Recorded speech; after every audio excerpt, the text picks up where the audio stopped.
మనం చేసే పనులు ఎలా ఉంటాయంటే మనకు తెలియకనే మనం అనేక దుష్కర్మలు చేస్తాం. ఆ కర్మలకి పరిహారం ఉంటుంది తప్పనిసరిగా. ఈ పరిహారం కర్మలు చేయడం ఎందుకు, పరిహారం అనుభవించడం ఎందుకు? దీన్ని బట్టి మనం ఏం తెలుసుకుందాం అంటే ఒక కథ చెప్పుకుందాం. ఒక నేతి వ్యాపారి ఉంటాడు.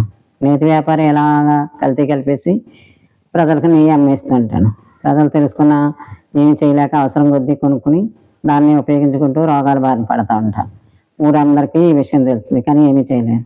కొంతకాలానికి పడి అప్పుడు రాజుగారికి చెప్తారనమాట. కంప్లైంట్ ఇస్తాను. ఇచ్చినప్పుడు రాజుగారు ఆలోచించి మాకు కొంత నెయ్యి కావాలని వాడికి కబురు పంపిస్తారు. ఆ నేతి వ్యాపారి ఇప్పుడు రాజుగారికి ఇస్తున్నానేమో అని అప్పుడు కూడా మంచిది, ఇప్పుడు ఆ కల్తీ నెయ్యి తెచ్చి ఇస్తారు. రాజుగారు ఏం చేస్తారు, ఆ కల్తీ నెయ్యితో వంటలు చేయించి ప్రజలకు పెడతారు. వాళ్ళందరికీ అస్వస్థత వస్తుంది అనమాట. అప్పుడు వాళ్ళందరికీ రోగాలు అవన్నీ వచ్చి బాధలు పడతారు. అప్పుడు రాజుగారు ఏం చేస్తారు, ఆ నేతి వ్యాపారిని పిలిపించి, రా ఇదిగో నీ నేతిలో కల్తీ ఉంది, ఇంత ప్రజలకు నష్టం జరుగుతుంది, నీకు 3 శిక్షలు వేస్తాను, నీ ఇష్టం వచ్చింది ఒక శిక్ష అనుభవించాలి నువ్వు అంట. ఇంతే కదా పోసి ఇంతే కదా అనుకుంటాడు. ఏంటది అంటే, ఒకటేమో నువ్వు తెచ్చిన నేతి సీసాల్లో ఒక సీసా నెయ్యి నువ్వు తాగాలి, రెండవది 100 కొరడా దెబ్బలు, మూడవది 1000 రూపాయలు జరిమానా. ఇది అంతా ఎందుకని ఒకటి ఎంచుకుంటాను. ఏంటిది, నెయ్యి తాగితే పోలేదా అనుకుంటాను. నెయ్యి తాగేస్తాను నెయ్యి సీసాడంట. ఇంత సీసా తెచ్చిస్తారు. అది ఎన్నో 2-3 గుక్కలు 4 గుక్కలు తాగేటప్పటికి అడికి కారం వచ్చి వాంతులు వెళ్ళి, అమ్మ ఇది నేను తాగలేను అనుకుంటాను.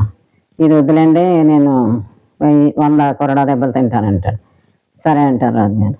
ఆ 100 కొరడాల దెబ్బలు వెళ్ళకముందే ఓ 10 దెబ్బలు తిందాడికి, అమ్మో ఇది కూడా చాలా కష్టం, ఇది కూడా అక్కర్లేదు నాకు, నేను 1000 రూపాయలు బంగారంలో కట్టేస్తాను అని 1000 రూపాయలు పరిహారం కట్టేస్తాడు.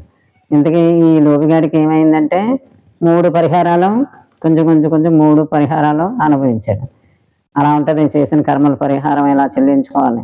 అందుకని మనం ప్రతి పనిలోనూ నిక్కచ్చిగా సత్యముగా మనం ఉంటే ఉండదు. దీన్ని బట్టి మనం ఏం తెలుసుకున్నాం, మన కర్మల యందు మనం ఏమేమి పొరపాటులు చేస్తామో దానికి పరిహారం నుంచి మనం తప్పించుకోలేము. కర్మ చేసేటప్పుడే మనం ఆలోచించుకోవాలి. మనం కర్మ చేసి ఏదైనా సంపాదించినా, ఏదైనా ఏ పని చేసినా మనం సంపాదించింది అందరూ తింటారు, ఫలితం మాత్రం కర్మ మాత్రం పరిహారం ఎవరు చెల్లించాలి, మనమే చెల్లించుకోవాలి. అప్పుడు ఎవరో మనకు తోడురారు.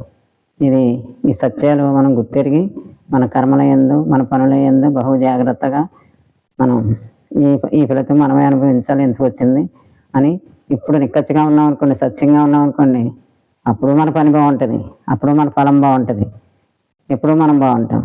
దీనివల్ల లోభిత్వం మోహం ఈ అనే దుర్గుణాలు మనల్ని అంటకుండా సత్యంగా మనం జీవించాలి. ఇతరులు తినేది, ఇతరులు తాగేది, అన్నిట్లోని కల్తీలు. ఇప్పుడు కాలానికి ఇది బాగా సరిపోద్ది. అన్నిటి యందు కల్తీ. ఏ కల్తీ లేని ఆహారం మనం ఏమి దొరుకుతుంది అసలు? అయినా సరే ఎవరికీ భయం లేదు. ధన సంపాదనే ధ్యేయం. అది ఎలా వచ్చిందో అలాగే పోద్ది. ఇలాంటివి ఎవరైనా వింటారా? వినాలి, తెలుసుకోవాలి, నడతలో మార్పు తెచ్చుకోవాలి. సరేనా?